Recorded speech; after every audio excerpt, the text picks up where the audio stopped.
taking me live on these channels. Let me see. Let me see how this joint is gonna work. Put it up a little bit, give it a little bit of a prop. There we go. Oh man, I'm on YouTube Live and Instagram Live. I'm doing a quick live. Tonight I'm doing some editing, and as I'm doing some editing, I wanted to do some editing. I'll be doing some editing in a minute. Some editing for upcoming resource. Got to get it into the editor. So I'm gonna be doing some editing tonight. Kids are pretty much down to bed, kinda, sorta like. Let me get this up higher on YouTube. I'm figuring the YouTube thing out, so I'm not quite there yet, but I'll get there. And I'm on Instagram Live. And so anyway, I'm thankful to be able to dig in there, family. I want to talk about something real quick tonight. I wanted to talk about Christians and anger. One of the things that I'm starting to learn is that people can't handle anger. A friend of mine did a video, and he was chopping it up with some dudes in the conscious community. Hey Thomas, how you doing? And tell mommy I'm live, so I can't answer her. And so I basically was listening to the live, and he was going ham a little bit. No cursing, nothing foul or anything negative actually, but you could tell the dudes are used to dealing with Christians that are soft. I want to talk about two different groups tonight. And as I listened to the video, he was getting a little amped and frustrated. And after the video, a lot of people are like, a Christian can't act like that. Turner, how you doing? And so I was like, man, I think, and then that was one thing. So then you had that, and then, since I wrote Woke Church is my latest book. Woke Church, y'all seen it.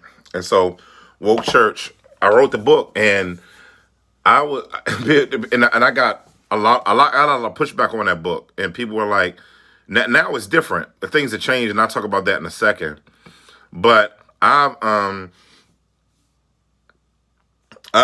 actually got a lot of flack when the book first came out, not just because of the word woke, but because of that too, but because people just say, it sound like you're so angry, right?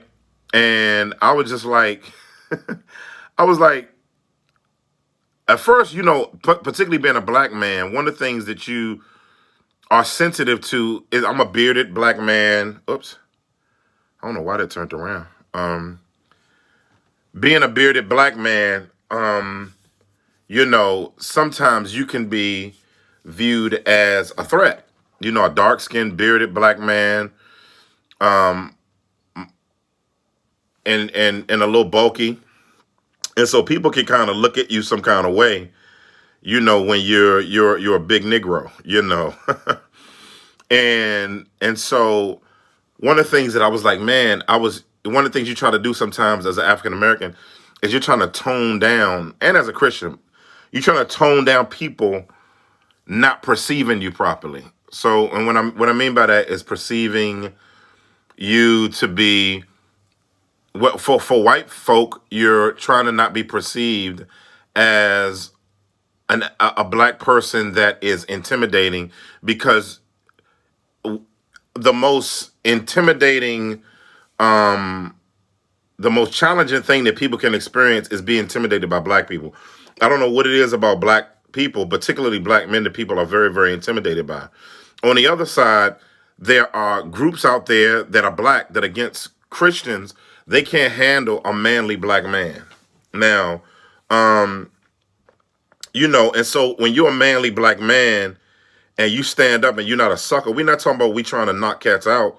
I'm just saying, but we got a little bit of, flavor to us where we not walking around suckers. So what's interesting is yo man, I'm not tuning down stuff for you no more. And so what do I mean by that? There's a lot of different biblical ideas in that I wanted to just talk about.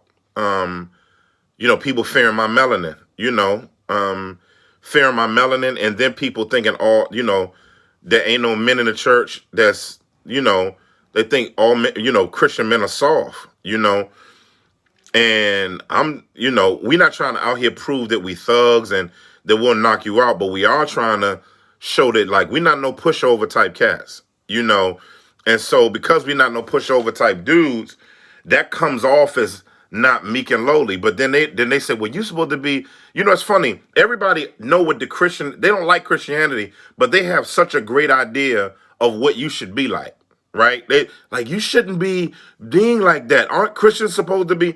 And then these are the same people that tell me I follow the white Jesus. But what's funny is that they take the image of the white Jesus. They don't have any biblical characteristics of Jesus Christ, but they don't realize they talk about the white Jesus and the influence on us all, but then they utilize the image of the white Jesus to talk about how I should act as a Christian man. So it's funny. So in the scriptures though, the scriptures talk a lot about, anger. One of the things that James talks about is talk about be angry and sin not. Talks about the anger of man does not achieve the righteousness of God. You'll see David in the scriptures saying, when he young buck, he up in the he see Goliath and Goliath out there talking smack, and he said, it's like a block dude, man. Who is this dude?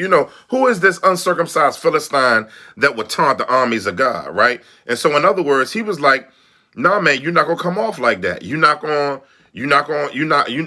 make, and it was about God's glory, ultimately, not merely his own personal reputation.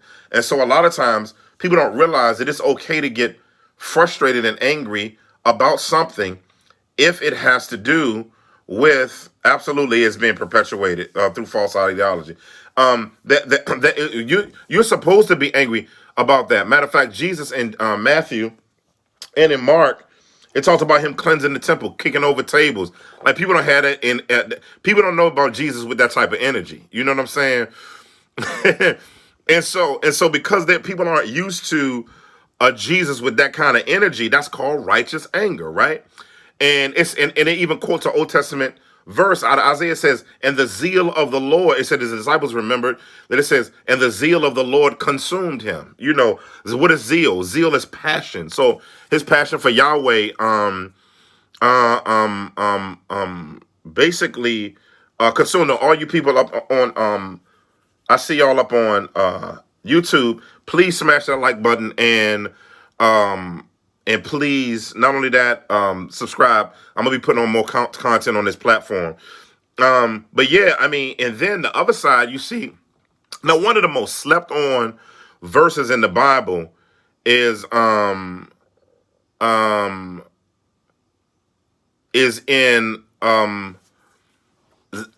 Nehemiah 4:14 through 16, because it tells them to fight, and like people think that being called to be a Christian means you have to be a pacifist. That means that if somebody is beating on your wife, you got to pray. Nah, homie, you beating on my wife, you getting this work. You understand what I'm saying? So, now you mess with my children, you getting work. So a lot of times people think that being a Christian and being a believer and all of that is to be soft. There are times where you're supposed to restrain. Only time the Bible teaches restraint is in the midst of persecution.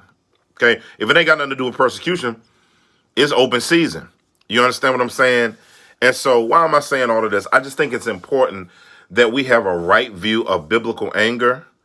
But then we also, when it comes to racial injustice, that type of thing. I'm like, I got the right to get angry about a mod. I got the right to get pissed off to the highest level of festivity because that's wrong. Because God is mad when that type of stuff happens, and being angry and weeping or just being lit like that. Like, I got the right to be angry. Now I know as a black man, that's burly, dark skinned, bearded, that's going to look a little scary at times. But I have to, in the spirit of a biblical understanding of things, to be able to do that. And so I just wanted to put out, just hit y'all up real quick. I wasn't going to be on here long.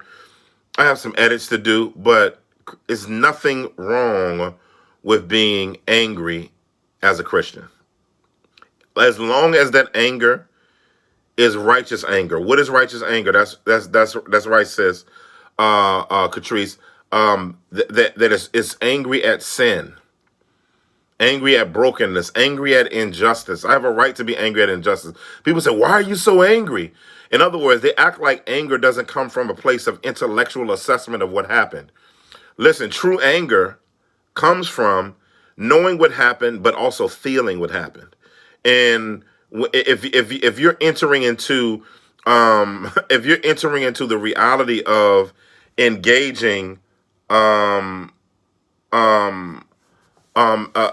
entering into engaging stuff, you're going to be mad if you're going to deal with injustice. I get mad when I think about the school to prison pipeline. I get mad when I think about the misogyny of black women and the objectification of black women. I get angry when I think about black boys being put in learning programs because people are too lazy to to understand how we learn. I get angry about that. I get angry about blacks who want to start businesses, who are able to start businesses, not able to start businesses because they or having challenges starting businesses because banks won't give them loans. I could go on and on and on. I should be mad at all of these different things. I should get mad of the way in which the culture of race, it creates the ethos of hoods existing in our community, which puts us together with very little resources. And you understand, and I both understand, is when you put a bunch of people who have nothing together within a context where they feel like they have no other options, robbing, stealing, and drug use for coping and for getting resources is going to be a part of the milieu. However, we're called as believers to pursue justice. And so again, I just wanted to do this quick video, show some love. Please smash that like button on YouTube, on Instagram. I don't know how you share this on Instagram. I just know how to start the Instagram live. How do women in the church handle being angry and emoting? Hold on, don't go away. Oh no. How do women in the church handle? Somebody's asking. Women in the church handle being angry and emoting appropriately, as if we are wrong to call out injustice. Now, we're not at Epiphany. If you're angry at something, you are definitely able to engage that. You know what I'm saying? Somebody said they'll give us a $100,000 student loan, but not a $2,000. Boy, you better jump through this thing, bro. Yes, they will give us a $100,000 student loan, but not a $20,000 small business loan. And we're not asking for a handout. We're asking for a hand up. And if you know anything about the hood and African Americans, we are some of the best entrepreneurs on the planet. Sell you anything, boy. See, I grew up in D.C. where, man, dude would come up on a train. He opened his jacket in the 80s, 70s, and 80s in the train, and he had watches all in that joint. You know what I'm saying? Dudes walk up on you like in Philly. I live in Philly now, And so, here dude walk up to you with some oil and try to put it on your wrist and say, smell it real quick. It just, that's entrepreneurialism. Women selling different things and resources and things. So black people have a natural entrepreneurialism. It's just we're just in the midst of marginalized entrepreneurialism. And so one of the things that I want to be a proponent of working on as an entrepreneur, because you can be a pastor and an entrepreneur, but my pastoral leadership isn't entrepreneurialism. And so one of the things that I want to do is promote and help more and more African Americans to be funded and developed to develop legitimate businesses. That's right, frankincense and myrrh, and sandalwood and all that. But yeah, we wanna be able to help, and I think that's something very very practical that the church can do is get business owners to be mentors and provide grants for African Americans in particular to be able to be able to have mentorship and startup. But prior to that, they really need to be able to have also be able to have career path development, because a lot of people want to run a company but don't know how to have a job. And when you want to run a company and don't know how to have a job, you think working for yourself means you can do what you want to do. But working for yourself means you work harder than you would for anybody else, because you know that the stakes are high, and if you don't grind, those who you hire and work around you won't grind. So anyway, I think that's what is my stance on reparations? I'm gonna maybe talk about everything. I'll do another video on reparations, because that's another whole video. But I wanted to keep this nice and short, so that people can watch it, engage it, particularly for YouTube, because you don't want to keep your videos too long for YouTube. God bless you, YouTube. I'm gone, YouTube. All right.